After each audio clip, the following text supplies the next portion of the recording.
reactions, Sn2 reactions, normal reactions which can be used at many places. Okay, suppose if you have alkyl chloride, you can just a second.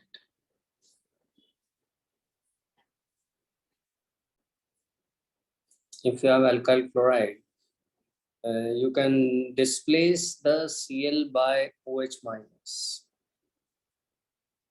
Okay, this Cl minus is removed and the OH minus takes its place, and you have preparation of alcohol.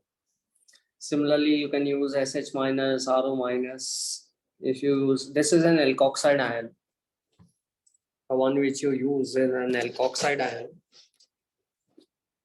And yeah, so the halogen will come out and your I will be replaced by RO minus. Okay, so you will have an ether. This Sn2 reaction is known as Williamson ether synthesis. Similarly, you have NH2CN, okay, C triple bond C. All of these reactions are Sn2 reactions. Okay, and you know where you have seen this table?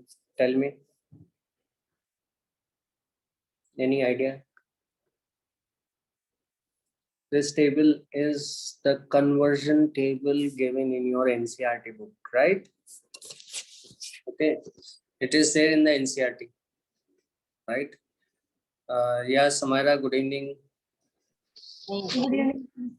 Yeah, so this table I was just telling that this is the table which we have in your NCERT. Okay, this is the table which tells us what nucleophile you should take. It gives you the list of nucleophiles, and upon taking which nucleophile you get what type of product. And this is the application of substitution reactions. Okay, that how can you use substitution reaction for the preparation of various other functional groups.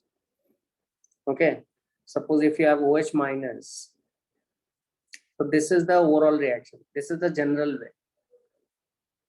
I hope Darshan you can see, Samara you can see this. Yes. Yeah, so Rx is the alkyl halide and Nu minus is the nucleophile. You take the nucleophile, that nucleophile come and joins, attack the R, and X minus comes out as a leaving group. Okay, so what this nucleophile can be? This nucleophile can be OH minus. But OH minus is not, it is an anion, it is not found alone. So you either need to take NaOH or KOH. Aqueous, okay? You need to, because NaOH or KOH are solid, you need to dissolve them in water. Okay. So if you take Rx nucleophile as OH minus, then the OH minus will come and join the R group, X minus will come out, and you have an alcohol. Okay, you can take H2O also for that. Then also you will get an alcohol, but the reaction with H2O may be slower if it is an Sn2 reaction, because H2O is neutral, it is a weak nucleophile. Similarly, you can take alkoxide ion. For example, if you take methoxide ion CH3O minus, or ethoxide ion CH3CH2O minus. How do you get ethoxide ion? You take ethanol, you react it with base, and the base removes its H plus and you get an alkoxide ion. The alkoxide ion can be methoxide, ethoxide, okay? And if you take this alkoxide ion along with the alkyl halide, what happens? The alkoxide ion goes and join, attack on the alkyl halide, and you have this Rx. This, check this reaction, okay? This O minus will go and join on the R, and you have ROR dash, okay, which is an ether. Okay, and this reaction is known as Williamson ether synthesis, and this will be a part of the next chapter. Alcohol preparation is also a part of next chapter, but actually these two chapters are very common. The alkyl halides, haloalkene, haloarine, and your alcohols and phenols and ether, they are very common. There are a lot of reactions are common. If you take I minus, Okay. On Rx, I minus will go and attack the Rx, and X minus will come out, and you will have I minus in place of X. Okay, what this reaction is, what is the name of this reaction? Can you tell me? Samara and Darshan, quickly tell me. Cross reaction. If you take I minus as a nucleophile, that displaces X minus. Cl minus or Br minus are displaced by I minus, and you prepare alkyl iodide.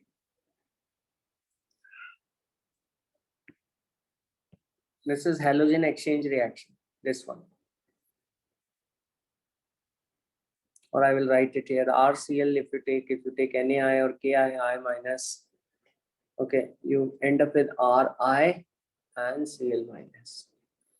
Remember, iodides were not prepared directly by sunlight.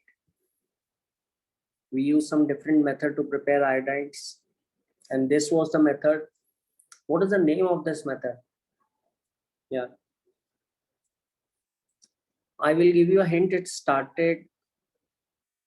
was in acetone, and we studied two reactions. One was for the preparation of chlorides, another was for the preparation of iodides. Okay, iodides were prepared by Finkelstein reaction. Okay, Finkelstein is halogen displacement reaction, in which you displace the alkyl chloride or the bromide by iodide. Is it clear? Yes, sir. Remember, Darshan? And if you take AgF, it is the F minus which is going to come and join. So this is just a list of reaction. Okay, you can go through it, you can practice it on your own. Okay, you can take Rx as CH3Cl or CH3Br. Okay, and when you react it with ammonia, the ammonia is a nucleophile, it comes and attack the R group, X minus comes out, and you have RNH2 primary amine. And this is the part which you are going to study in your amines chapter, that is preparation of amines. Okay, and what happens if the Cn minus attacks on Rx? Suppose if I take CH3Br, okay, and if I take Cn minus as nucleophile, and Cn minus is taken in the form of KCN.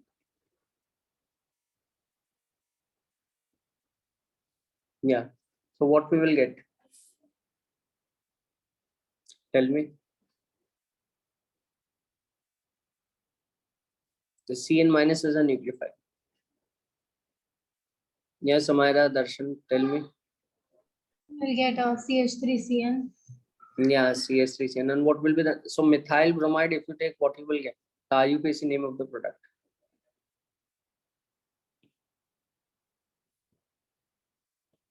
Yeah. So initially alkyl halide was having one carbon, and the Cn got attached to it, right? Your answer is right. Okay, and it will be called ethane nitrile. Okay, Cn is nitrile, so ethane nitrile. So this is a step up reaction. Step up means the number of carbon atoms are increasing. Is it clear? A C minus is attacking on the CH3 and Br is getting displaced. Okay. So suppose if someone asks you, if you want to prepare butane nitrile, what you need to take? Butyl. So everybody answers, okay, butane nitrile. We need to take butyl chloride. Is it the correct answer? Butyl chloride plus KCN will give butane nitrile. Am I right or wrong?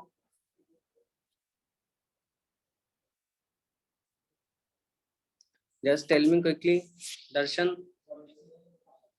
Any idea? Am I right or wrong?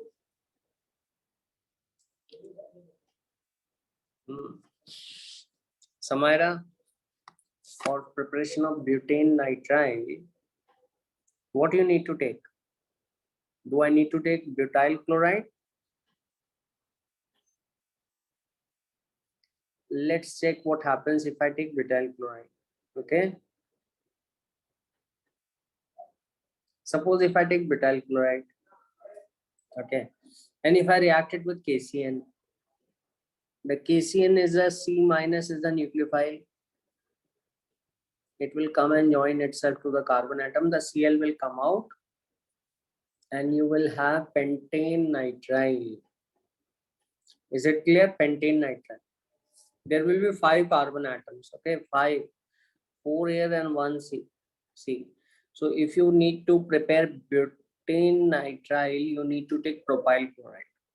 1 carbon, you need to take an alkyl chloride or bromide which has 1 carbon atom less than the whichever is asked in the question. Is it clear? Are you getting my point? Okay. What happens if you take AgCN instead of KCN? Yeah, tell me.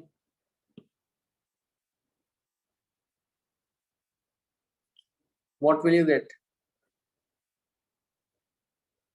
If you take AgCN, if you react CH3Cl with AgCN. Yeah, Darshan. Samaira, tell me.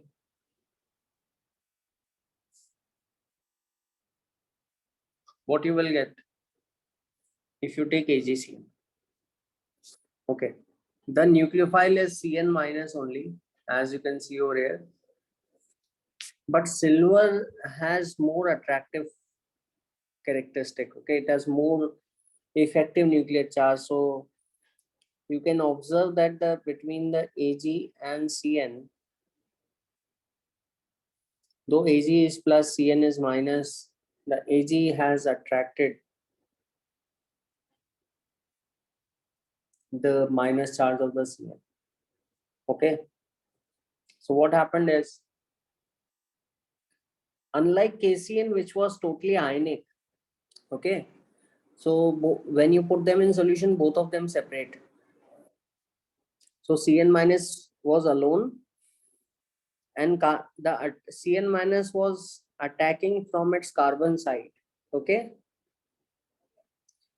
But what happens if you have AgCN, the silver is bonded with C carbon and it has a covalent character. So now the carbon is not free. So now the lone pair of the nitrogen will go and attack on the Rx. So if you take AgCN, it is not the carbon-carbon bond which is formed, but it is a nitrogen-carbon bond which is formed. Because the Cn minus has attacked its from the nitrogen side because carbon was already involved in bonding. So you end up with isocyanide RNC. Can you see here? Very, very important. Darshan and Samira, can you see both of you? I hope you can see it. Okay, very important. And the same thing happen if you take potassium nitrite and silver nitrite. Okay, let me tell you one more thing. These kind of nucleophiles are known as ambidentate nucleophiles.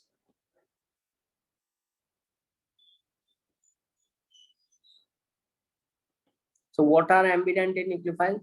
Ambidentate nucleophiles have lone pairs present on 2 or more than 2 atoms. Okay, on 2 sides lone pairs are there on 2 different atoms, and they can attach, and that ambidentate nucleophile can attach itself to the substrate from two different ways. If, for example, Cn minus can attach itself to the carbon of Rx or alkyl group of Rx from the carbon side if you would have taken KCN, or from the nitrogen side if you would have taken AgCN. Okay. And next is potassium nitrite. Potassium nitrite is ionic. So it is just like K plus and ONO minus. So O minus will come and join, will attack the Rx. Okay. So you will have a bond between R and ONO from the oxygen side. Okay. But if you would have taken silver nitrite, then this O minus will be bonded to silvers. and there will be some extent of covalent bonding between them. So O minus is not available for attack now because it is bonded to silver. So who will attack?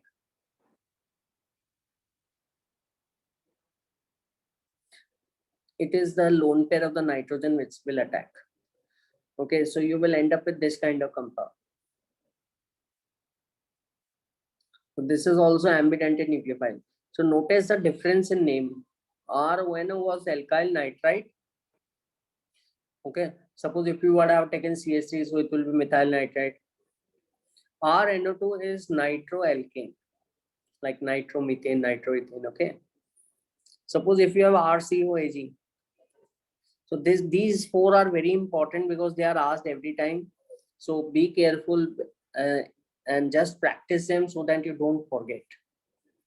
Okay, if you have RCOAG, O minus will attack on the RX, and RCOR ester you will get. What is this LiLH4? What is the name of LiLH4? Darshan and Samara, can you tell me what is the name? Lithium aluminum hydride. Yeah, so how it reacts with alkyl halide? What it gives actually?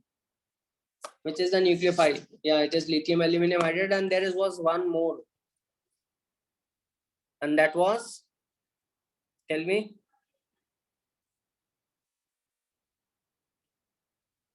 Sodium borohydride. So they have H minus. Clear? Yes, sir. So Li plus is there, aluminum plus 3 is there, aluminum plus 3 has 3H minus ion, 4H minus ions attached to it. So it is total, it has -1 charge. Okay. And this H minus, you can think that it is extra, it can come out and it can attack on Rx. So H minus will join itself to the Rx, X will come out, halogen will come out, and you will have alkane. Okay. So these are reducing agent. Lithium aluminum hydride, which is abbreviated as LAH.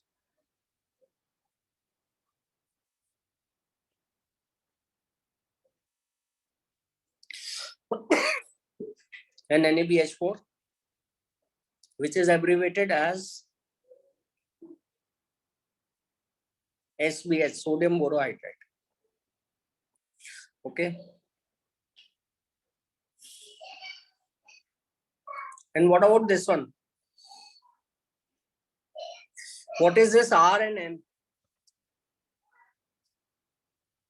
Tell me.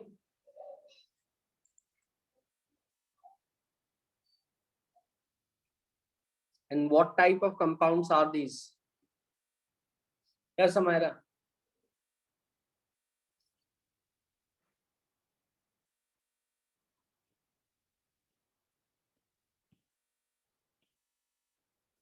Darshan, any idea? These are the compounds in which the carbon group is connected to metal. Okay. So these are known as organometallic compound. So what are organometallic compounds?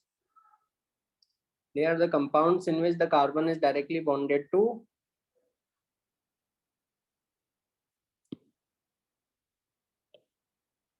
carbon atom is directly bonded to metal. Okay. So if the carbon atom is directly bonded to metal, what will be the charge on the carbon atom? It will be minus. Okay. For example, and how you prepare such compound? Suppose and there is a class of compound.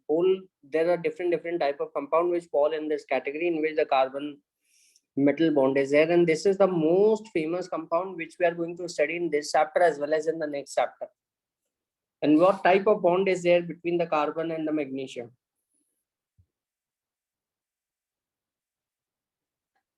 It is partially ionic bond. Okay, so carbon is having negative charge. It is because carbon is more electronegative and the metals are electropositive, and the magnesium will have plus charge. So this is one of the example of a compound in which the carbon is directly bonded to metal, which is magnesium. And these class of compound is known as organometallic compound. And which type of organometallic compound is this? This is the organometallic compound in which the carbon is bonded to magnesium. And there is a specific name to this organomagnesium compounds, okay? And this is Grignard reagent.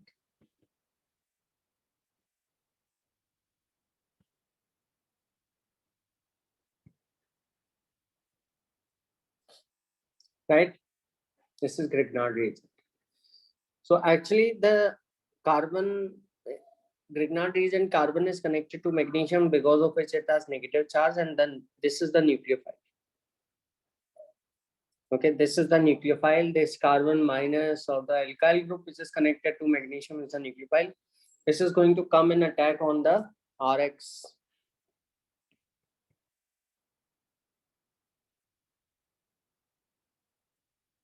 And the X minus will come out.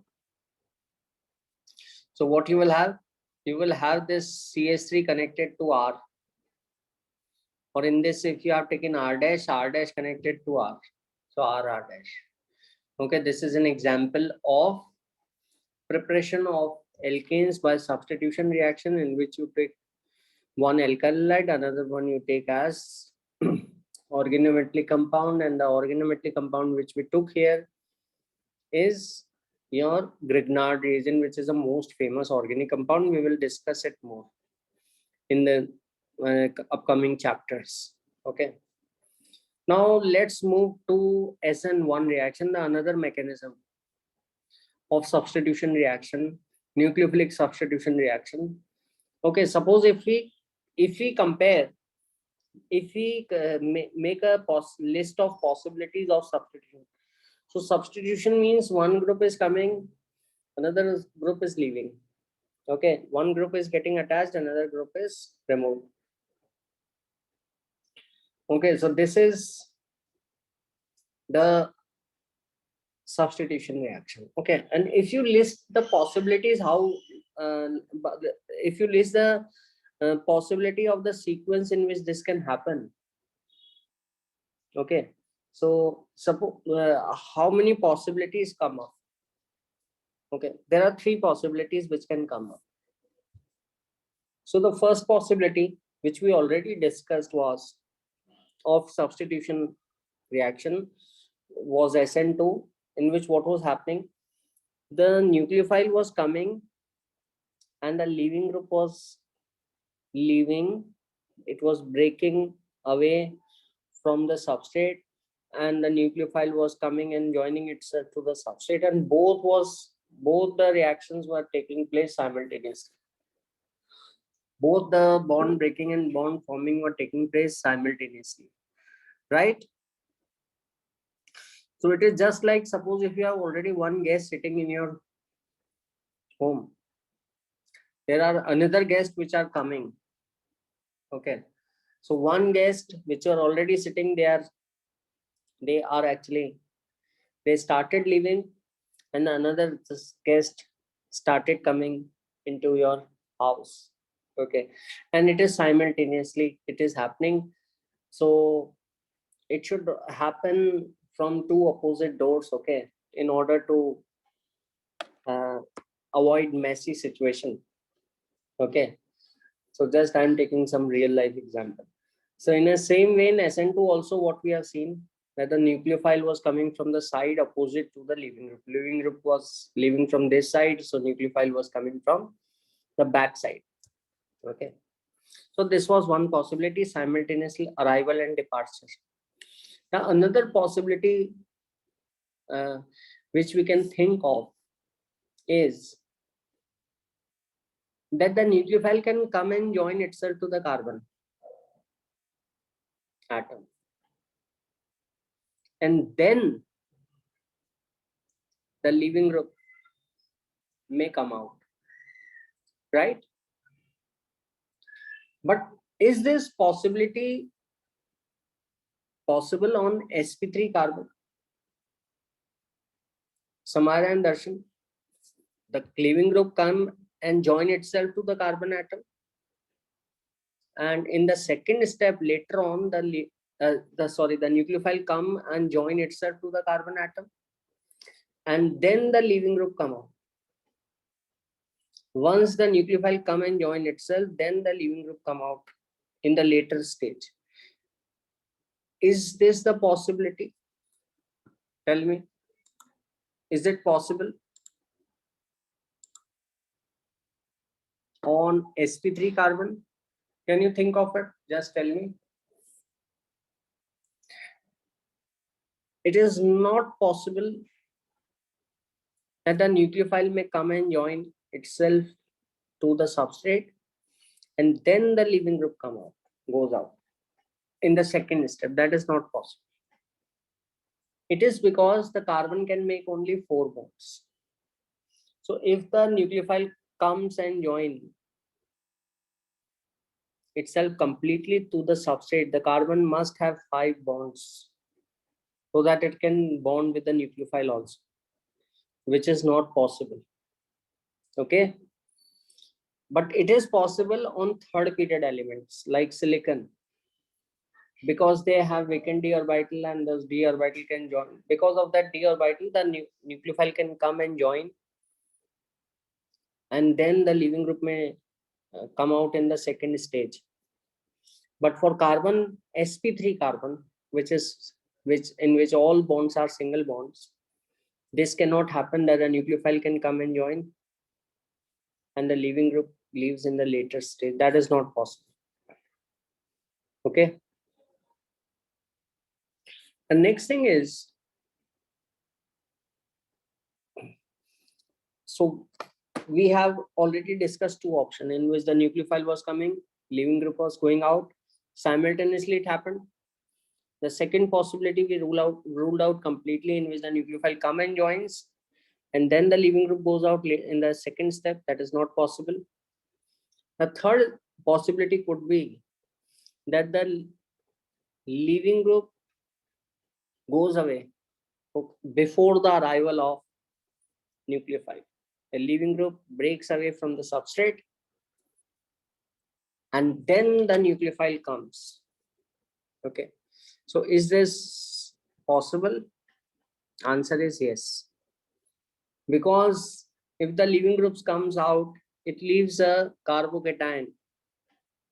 You can see, if a leaving group comes out and breaks away from a substrate along with the electron pair, there will be a carbon positive charge left on the carbon atom from where the leaving group was connected, and now the nucleophile can come and join.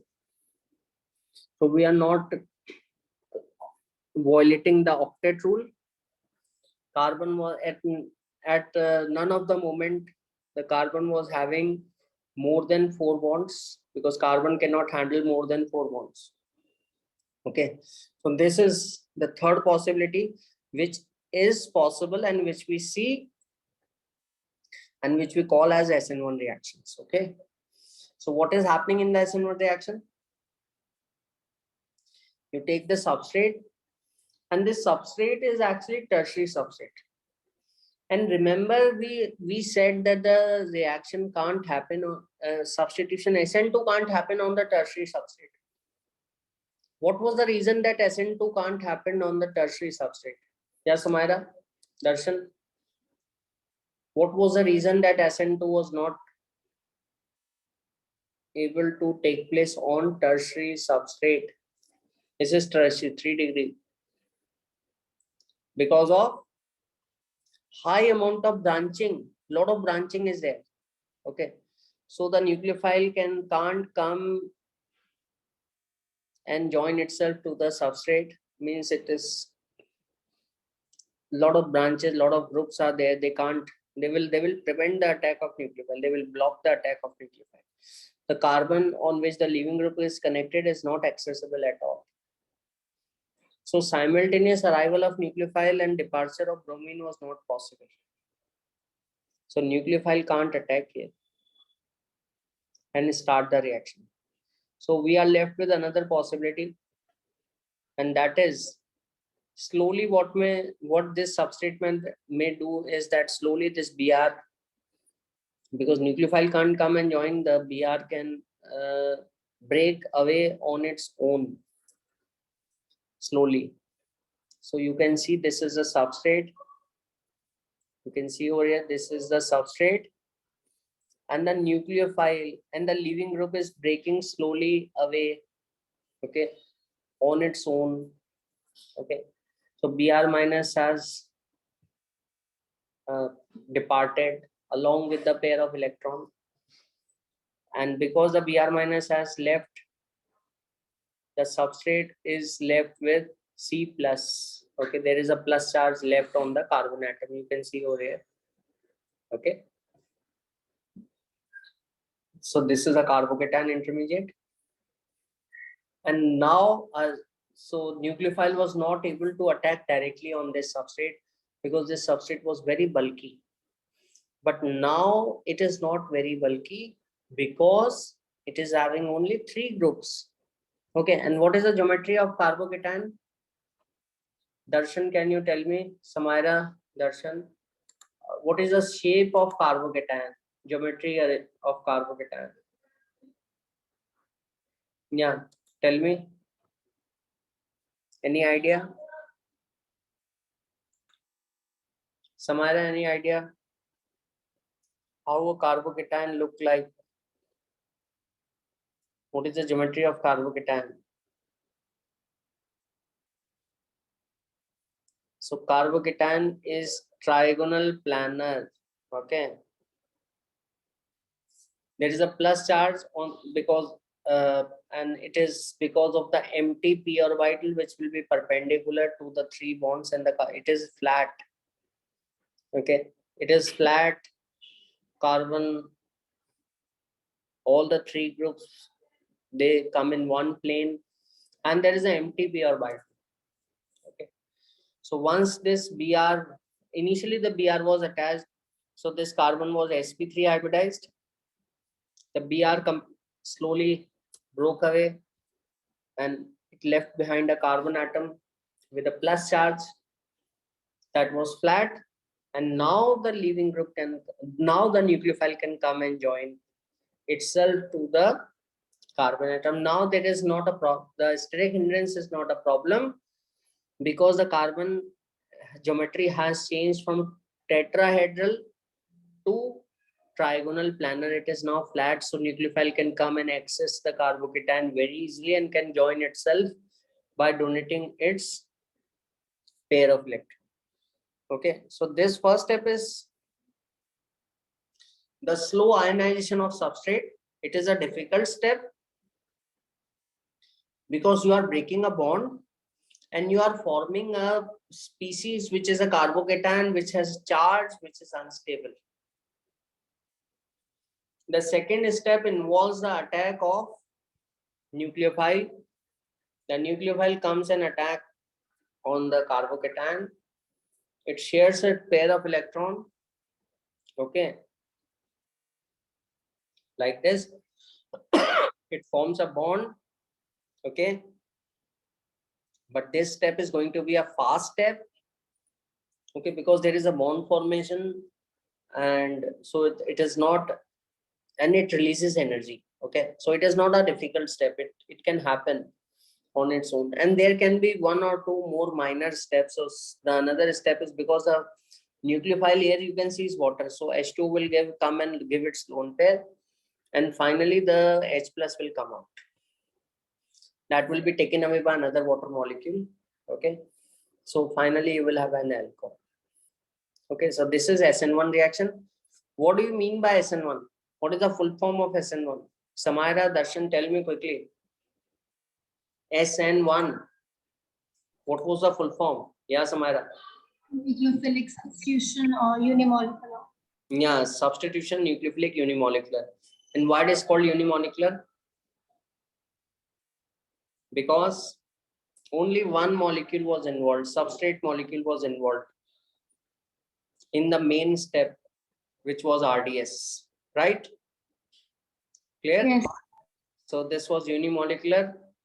The second step was attack of nucleophile. Okay, and this was a fast step.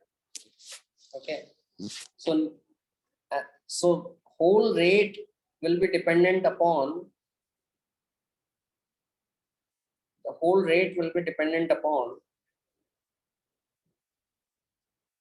I think there is a problem. Whole rate will be dependent upon the formation of carbocation, because this is the slow step. The rate of the overall reaction will depend upon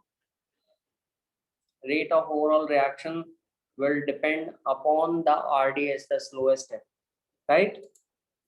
So if you do something which can increase the rate of the slowest step, the speed of overall reaction is going to increase. Is it clear? Yes. Okay. So what will be the rate law? You can see the energy profile of the reaction. So Rx is there. You can see there is a huge increase in energy. Okay, and this is the carbocation. And this is the first step, is breaking of X minus, which is a rate determining step, slow step. It requires a lot of energy to break.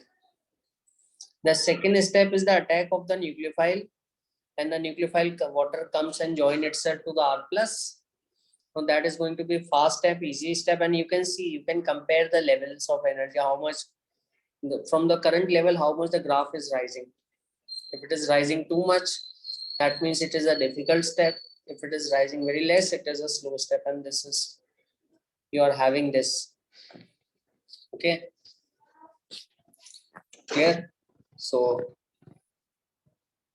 this is how it is happening, and finally the H plus comes out. So the nucleophile is appearing in the second step, which is already a fast step. So nucleophile will not affect the rate of the reaction. Neither the strength of the nucleophile nor the concentration of nucleophile will affect the rate of the reaction. Is it clear? In Sn2, the reaction was started by the nucleophile only. Okay, the nucleophile actually came and attacked the substrate, right?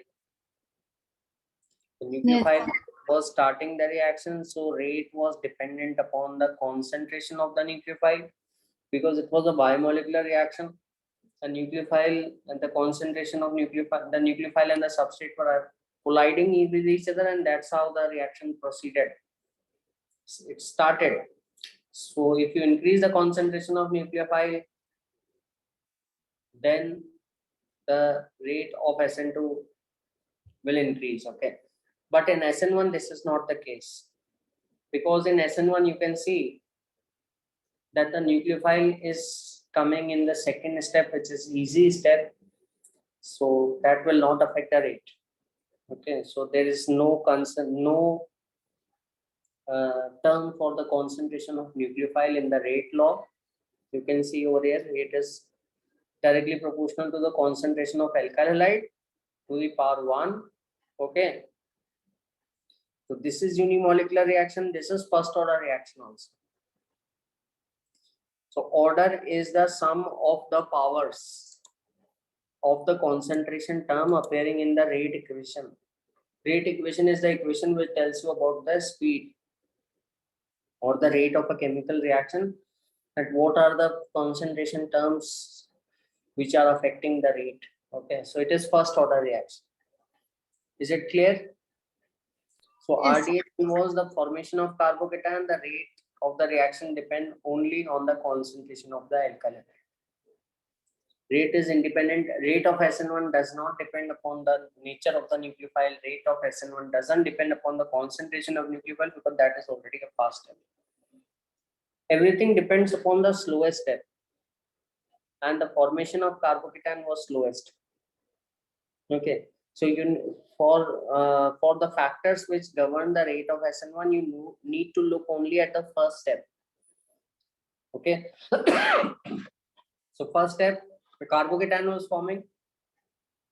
So you can write the rate is directly proportional to the stability of carbocation.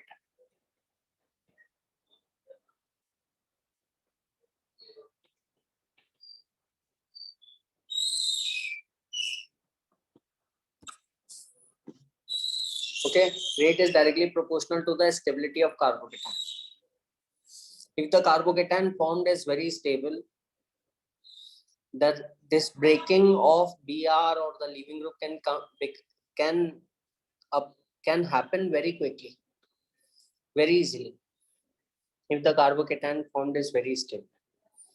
But if the carbocation formed is unstable, means it is having more energy, then this breaking will get slowed further. Okay, this one, it will become much more slower, right?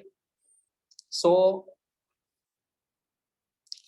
rate doesn't depend upon nucleophile, neither upon its concentration nor upon its strength, but it depends upon the stability of the carbocation which is formed in the reaction. If the carbocation formed is very stable, example benzylic and tertiary alkyl halide can form a stable carbocation by resonance. Benzylic carbocation is stabilized by resonance. And what are the factors which stabilize the tertiary carbocation? Can you tell me?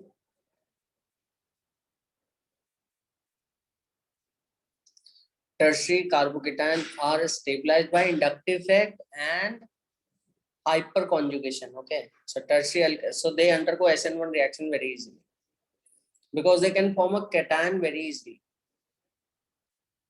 And the other thing is, you need to have a good leaving group. Then only Sn1 can happen, because that leaving group need to separate on its own, slowly on its own. Okay, it is breaking away on its own. Okay, clear? Yes, sir. So the two things, the nature of the cation, it should be stable enough. The nature of the leaving group should be good leaving group, and weak bases are good leaving group. The stable, the one who are very stable can come out very easily, and that will increase the rate of the Sn1 reaction. The nature of the nucleophile will not affect the nature rate of Sn1. Okay, neither its concentration. Okay, so actually, and the other thing is, in Sn1 reaction, most of the Sn1 reaction, you will observe that the solvent which is used for the dissolution of the substrate, okay, that itself can act as a nucleophile. So these Sn1 reactions are commonly known as solvolysis. Okay, so solvent itself is the nucleophile. So solvent actually is used for the dissolution of this substrate, and that solvent molecule can come and attack also. Okay, so let's do some questions, very common, very important questions. So let's do them, and by that we will have some idea of Sn1 mechanism. So with this first question, what do you expect from this? Which of the following compound is most rapidly hydrolyzed by Sn1 mechanism?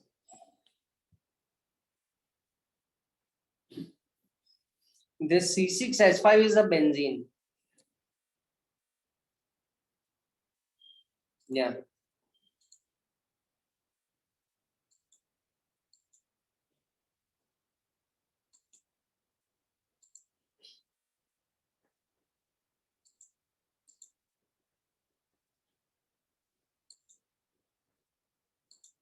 Or option C. Option C. Yeah. Correct.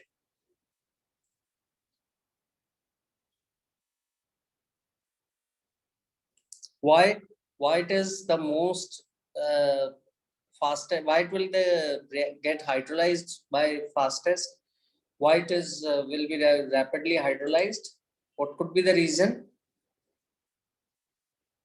Because it is attached to tertiary carbon. Yeah, it is tertiary carbon, and more than that, also you should say the carbon cation which is formed. Okay, carbocation is connected to 3 benzene ring. Okay, and these 3 benzene ring will have 3 double bonds in each of them. And this carbocation can take that pi electron on itself, and it can come into the benzene, the plus charge. It can come at the ortho position, para position, and so this is known as resonance. And this carbocation can get delocalized with all these three rings, right? So it is a resonance stabilized carbocation with three rings. Rest all others, this is also resonance stabilized, but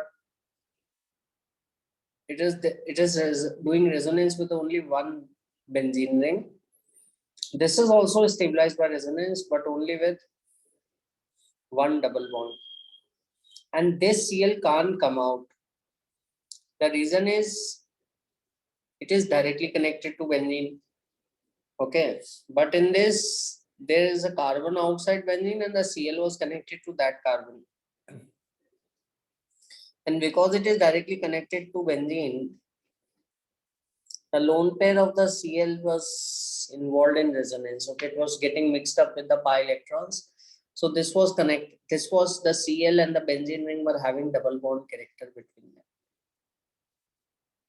And because of which the Cl was not able to come out easily. Okay, in option A. But it can come out very quickly. In C, it is tertiary and it is resonance stabilized. Okay. What about this next question? This one. The precipitate with AgNO3. What could be the reason? Or which one can give the precipitate of AgCl quickly?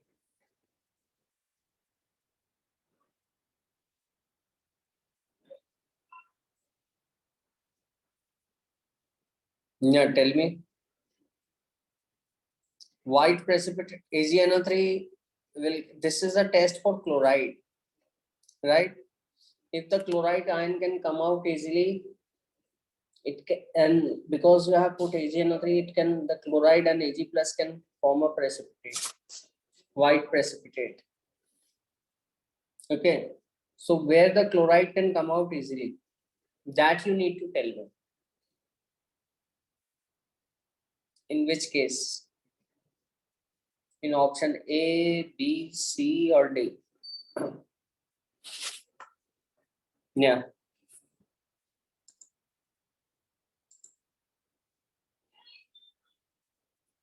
In which case it can come out very easily.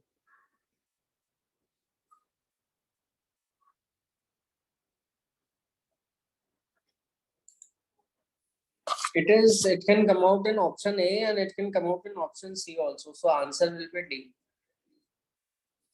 It is because, but it can't come out easily in option B.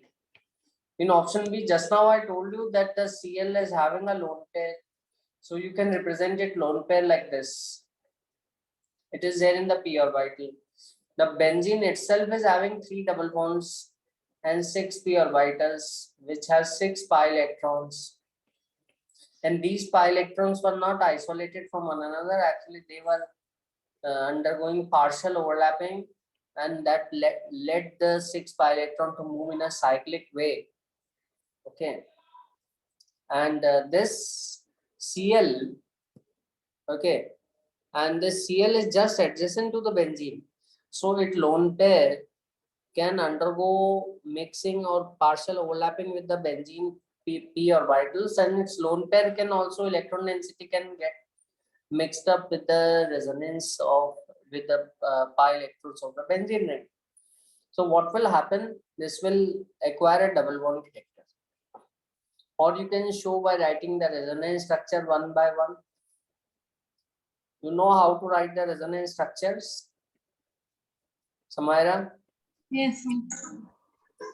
Okay. So this resonance structure, if you write and if you take the average, they will show you that it will have a double bond character. So Cl will not come out. Okay. In this case, but it can come out very easily in option A and in option C.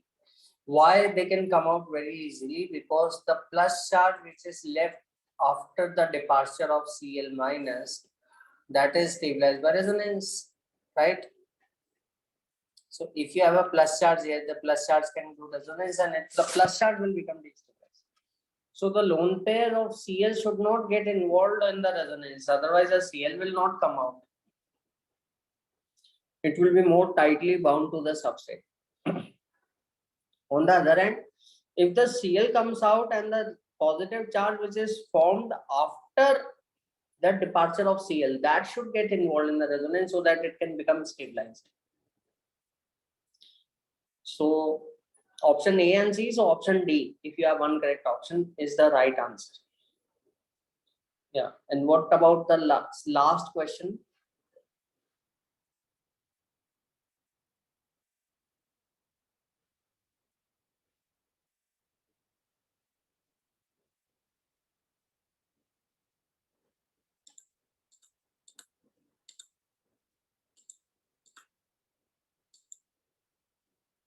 Yeah, tell me.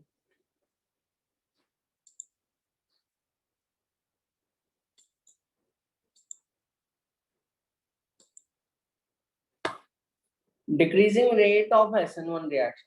This is very, very common question, but actually difficult, bit more difficult. Actually, all have this system. This is there in everybody. So this is not the governing factor. So the rate of Sn1 will not depend upon this factor, but it will depend upon the difference in the groups which are present at the para position. You can see over here. Okay. So here you are having 3 hydrogens. Here you are having only 1 hydrogen. Here you are having 2 hydrogen. So plus charge which is formed after the departure of Br, that will undergo resonance. And you will have a plus charge at ortho and para positions.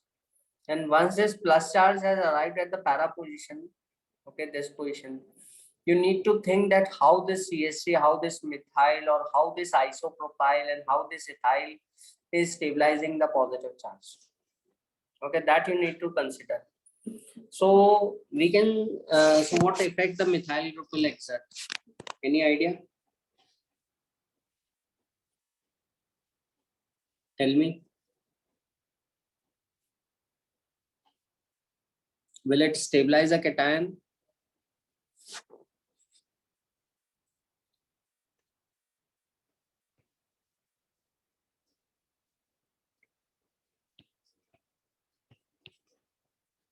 The methyl group is going to exert hyperconjugation effect. Okay. An inductive effect also. So methyl group will push away its electron pair towards the carbocation. That is the one way of stabilization. The another way is the CH bond will get in, the electron density of the CH bond will get delocalized with the adjacent p orbital of the cation. And this is known as hyperconjugation effect. Hyperconjugation is more important than inductive effect. Okay, so earlier people were not aware of the hyperconjugation. So what they used to do was they used to give this as the first answer, that this one is going to be more stable because it is more branch, so more inductive effect. But a more prominent effect than the inductive effect is hyperconjugation effect, and which is measured by hydrogens are present on the group, number of hydrogens. So second one, the methyl is having 3 hydrogens which can turn by turn give it their electron density to the cation, and that can stabilize the cation more effectively than this one and then this one.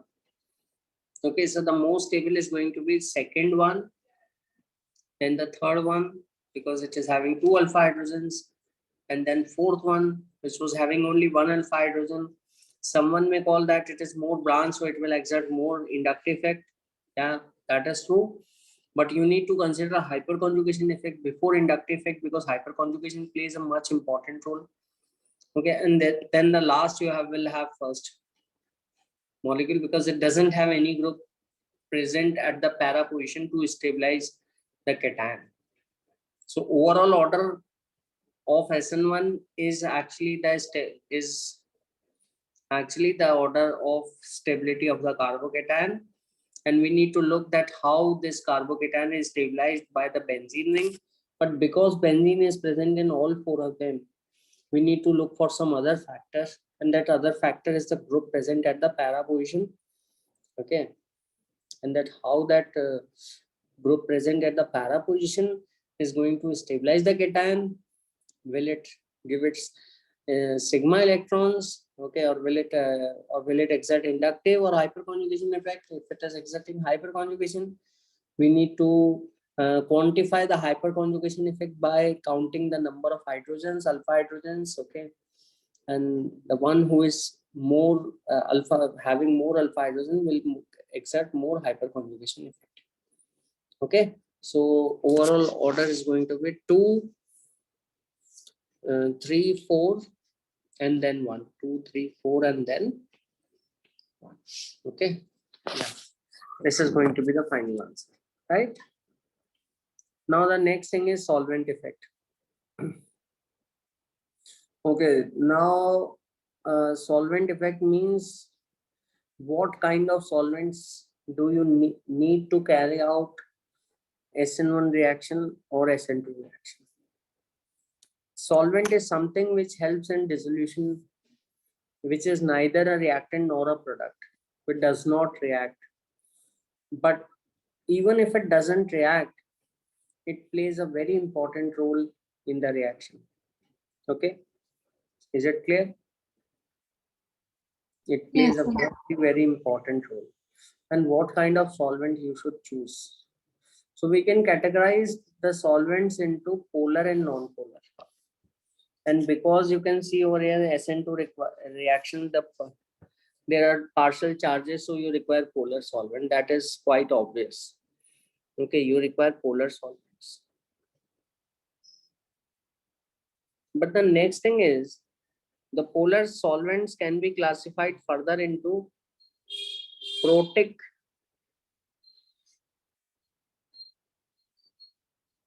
and aprotic solvents.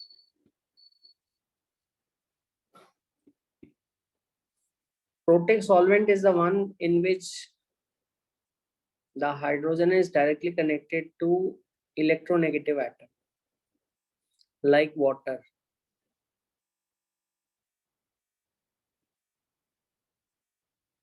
And because of this, protic solvent carry positive charge on H+. Like methanol is also a protic solvent.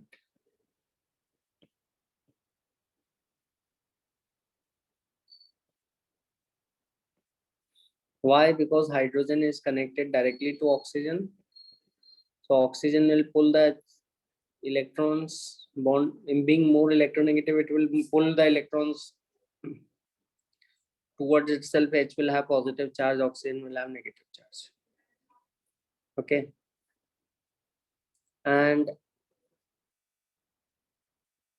if you connect methyl or alkyl group on both the sides, this is aprotic solvent. This doesn't have H connected to oxygen. Okay, this is aprotic,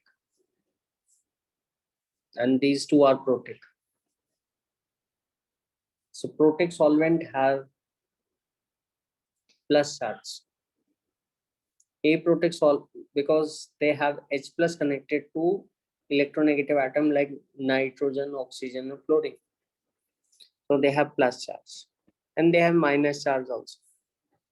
That is very important. And the plus charge is on H plus. Aprotic solvent means no proton is there.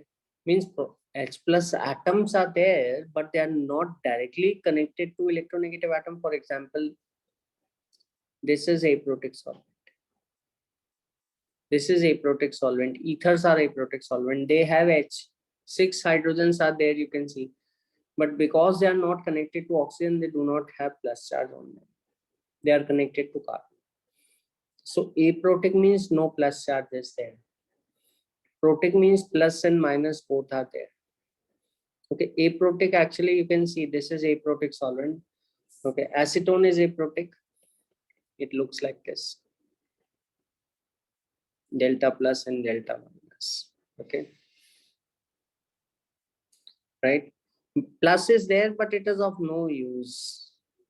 You can think that it is not there because it is actually not very accessible. You can see over here. It is actually covered. It is inside it, not like H plus, which is exposed. Okay. So you can think aprotic as only solvent has only, they carry only negative charge. Protic solvent carry negative and positive both. Protic solvents are the solvents which are connected to directly connected. H plus is directly connected to electronegative. So in Sn1 reaction, you require protic solvents.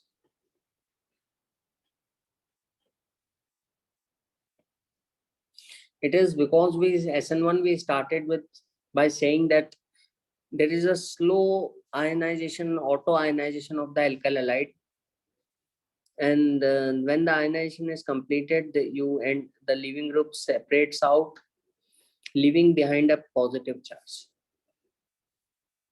Just if you think more closely that how, and you will come to, you will have some questions in your mind that how can the bond break on its own, because bond breaking require energy, and how that bond can break on its own.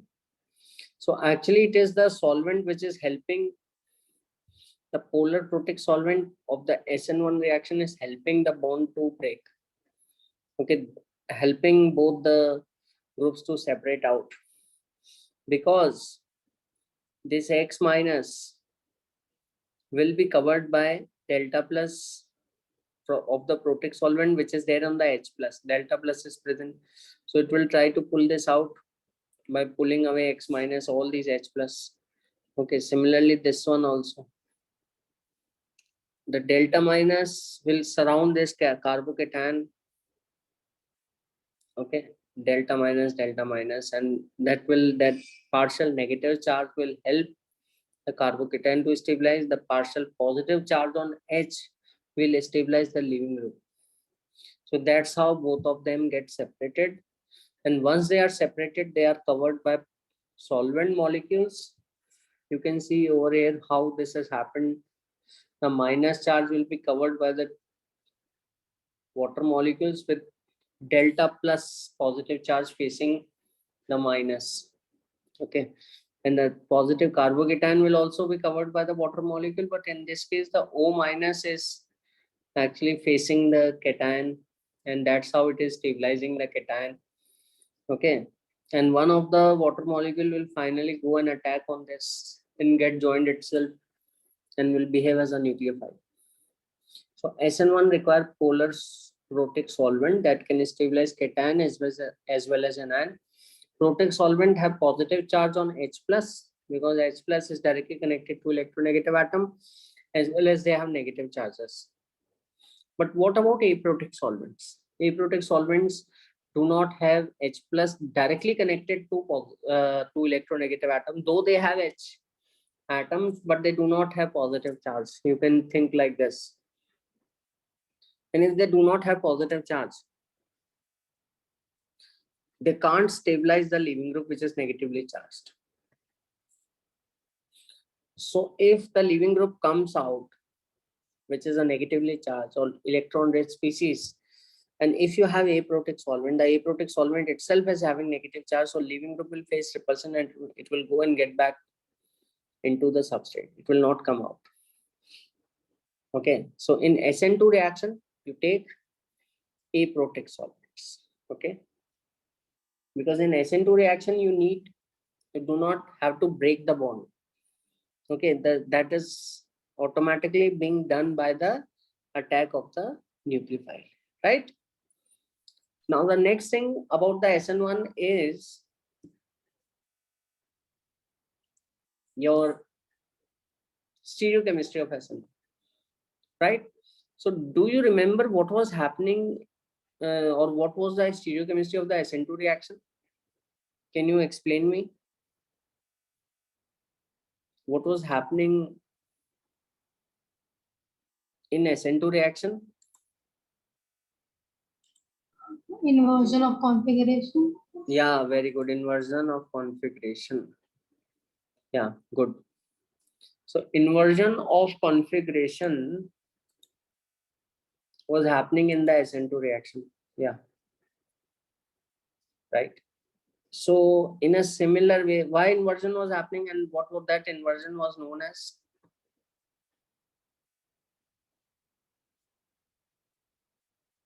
That was known as Walden inversion. Okay. And the inversion was happening because the attack of nucleophile and the departure of leaving group are taking place simultaneously.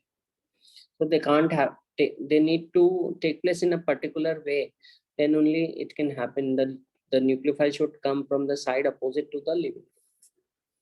But in Sn1, if someone asks you what is the stereochemistry, you will say one thing: racemization. Racemic mixture will form.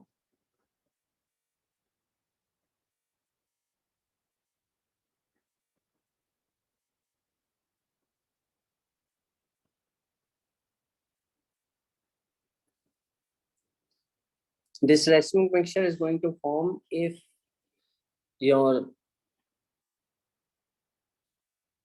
carbon atom bearing the leaving group or is chiral. Then only you should talk about the racemic mixture. If it is not chiral, then we will never talk about the inversion. Neither we will talk about the racemization. For example, you can see over here that this carbon is chiral because it is connected to 4 different groups. Okay, it is tertiary also. If you put it in water, water will help. Water being a polar protic solvent will help the Br to come out, Br minus to come out. And there is a carbocation which is left on the carbon. Okay. This water molecule will go and attack on the carbocation. Okay. But because the leaving group is now completely removed and the carbocation which we discussed will have a trigonal planar geometry, okay, which is flat, the nucleophile can attack on this carbocation from any of the sides, right? So if it comes from the top side, you will have one stereoisomer, but you need to check that this carbon on which the nucleophile is attacking should be a chiral carbon. If it is not chiral carbon, suppose if it is like just methyl CH3, then you will not consider racemic mixture. Okay. So if the water attacks from the top, let's say, you will have one type of stereoisomer which is formed. And if the water attacks from the bottom side, you will have another stereoisomer formed, and both stereoisomers will be mirror images of one another. Okay, you can see over here. So in this, we have connected the water from the front side. Okay, or you can not only, if you keep the water from front side, what you can do is you can change any of the two groups. Change in any of the two groups will let you make the stereoisomers. Okay, so that you can need to check. Is it clear? So racemization, why racemization has happened? Because the leaving group has departed completely, leaving behind a flat carbocation, and the carbocation is susceptible to attack of the nucleophile from two sides with equal probability. So that's why you have a racemic mixture which is formed. Is it clear? Yes, sir. Okay, so racemization will occur. So let me give you one question. Which of the following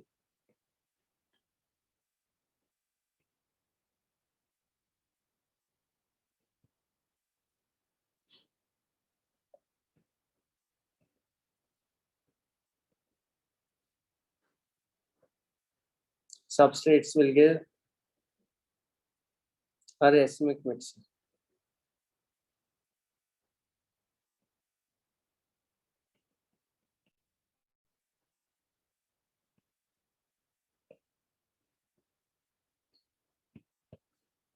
Upon undergoing Sn1 reaction.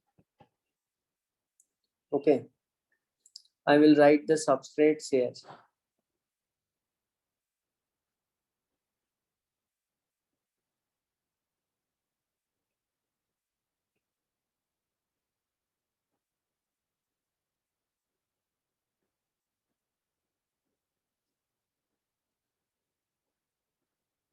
This first option, this is second option.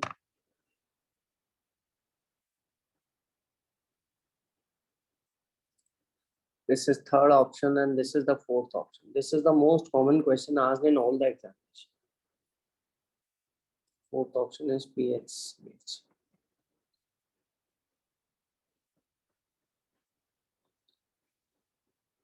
So I have written 4 options. This is the first one.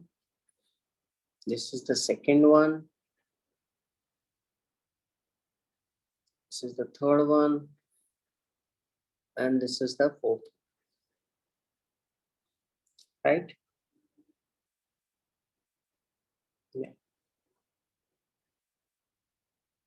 So where do you expect the racemization to occur? Where do you expect the racemic mixture to come? Yeah. Fourth option. Yeah, in fourth option, because in fourth option only you have a chiral carbon. And if you have a chiral carbon connected to 4 different groups, you can have 2 different 3-dimensional arrangements which are mirror images of each other. But in neither in the first option, nor in the second option, nor in the third option, you have a chiral carbon, because here you have 2 H group, here you have 2 pH group, and here you have 3 pH group, same groups connected on the carbon. So then it is not chiral. Yeah, this is correct. Right.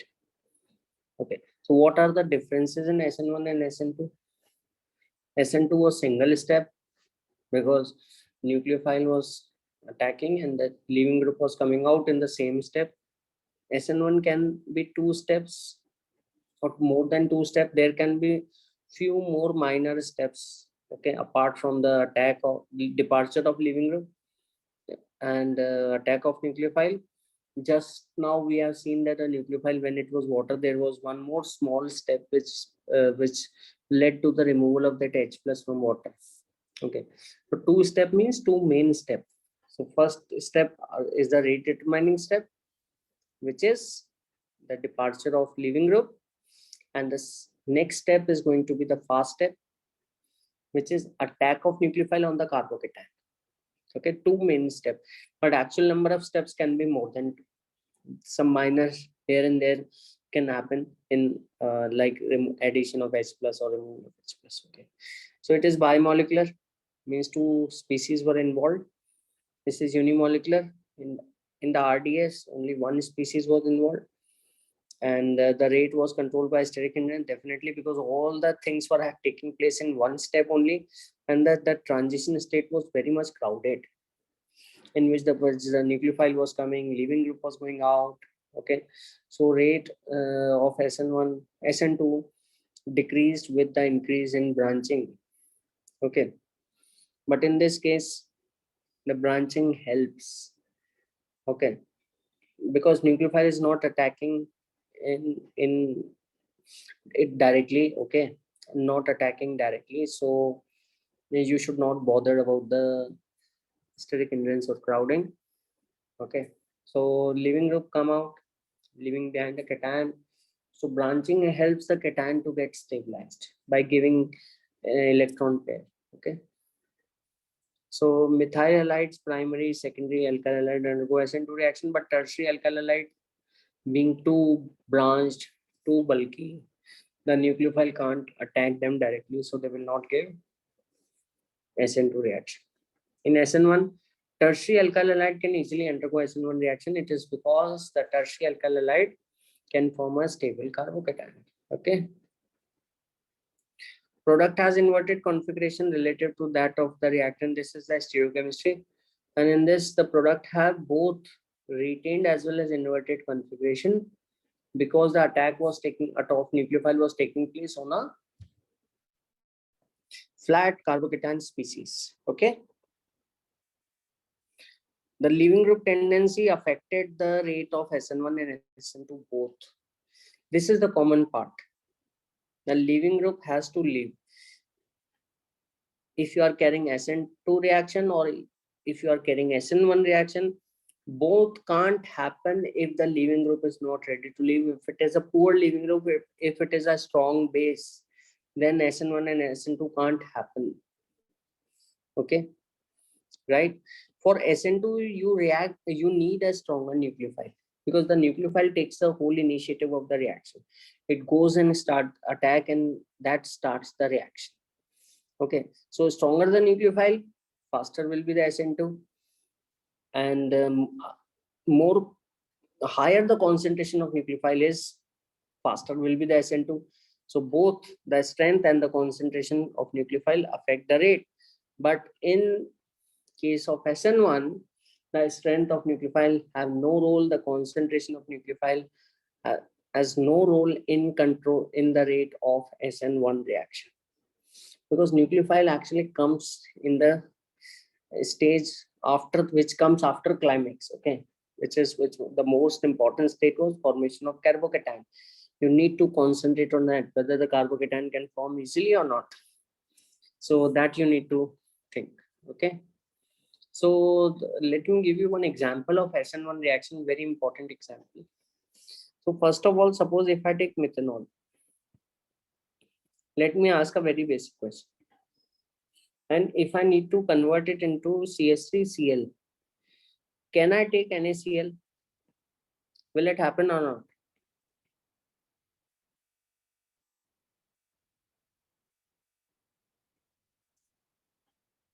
Yeah, tell me.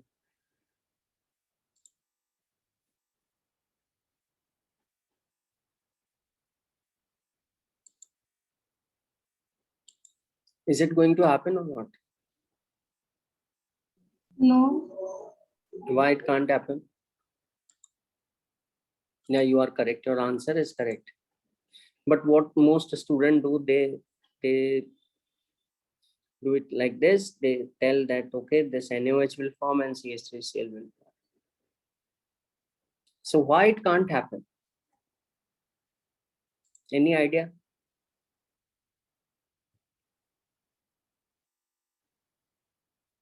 It can't happen because look here, who is forming, who is coming out? OH minus. And OH minus is a very strong base. NaOH is a very strong base. And NaCl is a very weak base. How we know that NaCl is a weak base? Because we eat it in our food. It doesn't harm us. NaOH is very strong base.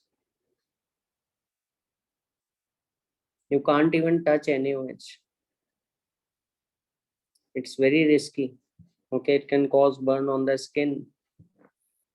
Why it has so many problems with it? Because it is a strong base, it is very reactive. So do you expect such a reaction to happen in which a stable species, which is already very stable, unreactive, comes and attack on a substrate and forms a highly reactive species, which is a very strong base? You can't expect such reaction. The reaction will happen in this direction, okay, but not in the forward direction. So this can't happen because OH minus is a strong base, and strong bases are poor leaving groups. Okay, do remember this statement. Weak bases are good leaving group. Strong bases are poor leaving group. Okay. So what you need to take in order to carry out this reaction? Yes, Amira? HCl. HCl, yeah. So what HCl will do?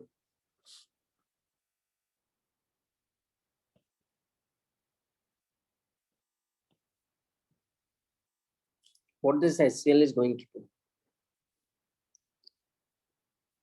So this will go, HCl will give you H plus, okay?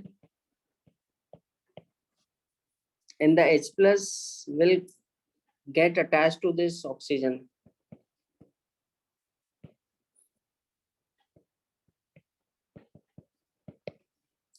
Once the H plus get attached to this oxygen of the alcohol, the OH group become OH2 plus. It becomes oxonium ion. And now it can come out very easily. Why? First of all, it is now more polar. Now the O plus is there, it can pull away electron more easily. And look who is forming after it comes out. You will have H2O. And can H2O come out easily? The answer is yes. H2O is a very, very stable water. It is a very stable compound. And it is a very weak base. It is very stable, so it can come out. And stable groups or the compounds are good living groups. Okay, they can come out very easily. They don't have any problem to come out because their existence is already there. They're very stable. Okay, so always remember, not only for this chapter, but for alcohol chapter, for aldehyde ketone chapter, okay, for all throughout the organic chemistry, just remember one thing: wherever you are removing OH, okay, in 99.99% cases, you will take H plus.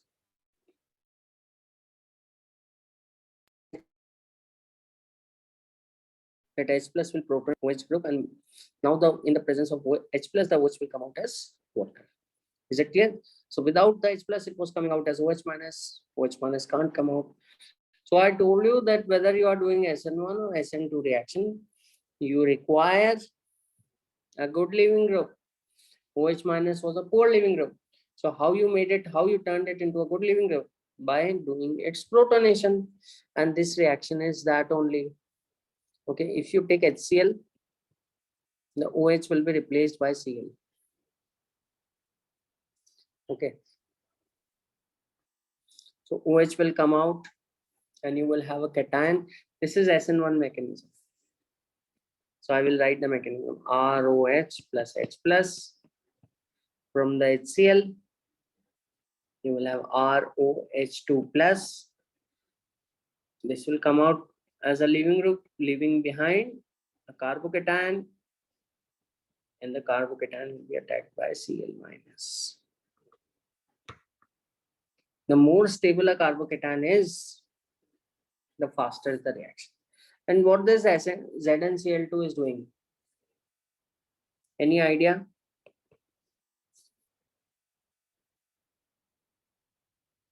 Samira, any idea what this ZnCl2 is doing?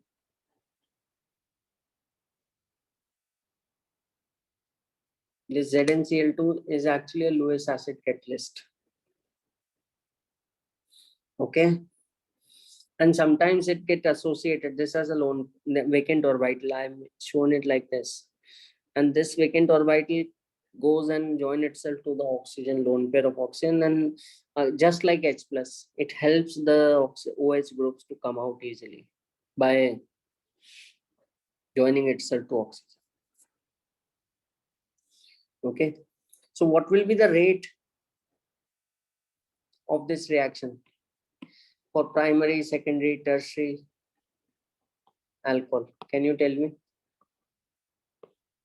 Yes, Amira. Primary. Primary will be the fastest.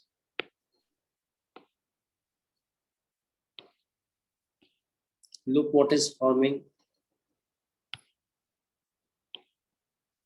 You have a cation which is being formed. Can you see the cation? The OH group protonated, it comes out as a leaving group and it leaves behind a cation. So rate is directly proportional to the stability of cation. Okay. So rate is 1 degree, 2 degree, 3 degree. Okay. Because rate is directly proportional to stability of R plus. Is it clear or not? Okay. So So this is also known as, if you have HCl and ZnCl2, this is also known as Lucas reagent.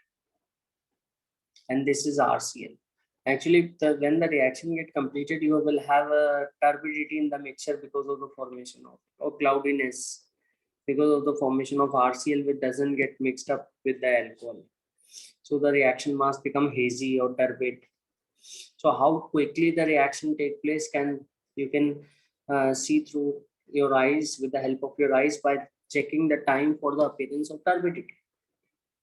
Okay, if the reaction complete quickly, then the reaction mass will become hazy immediately. Okay, and it will be a case when it is a tertiary alcohol. Okay. Similarly, HBr is not there in the lab. So you take the salt and you put some acid, H2SO4. H2SO4 gives H plus, and that HBr will form, and HBr will react with ROH, and that's how you get HR. Is it clear? So this is the way in which you prepare. This is Sn1 reaction. Okay. Just remember, a lot of questions are there in the exemplar also. Okay. So let me end today's class. Let's do this these reactions in next turn also, and we will discuss some more details. Actually, a lot of details are there in these reactions. So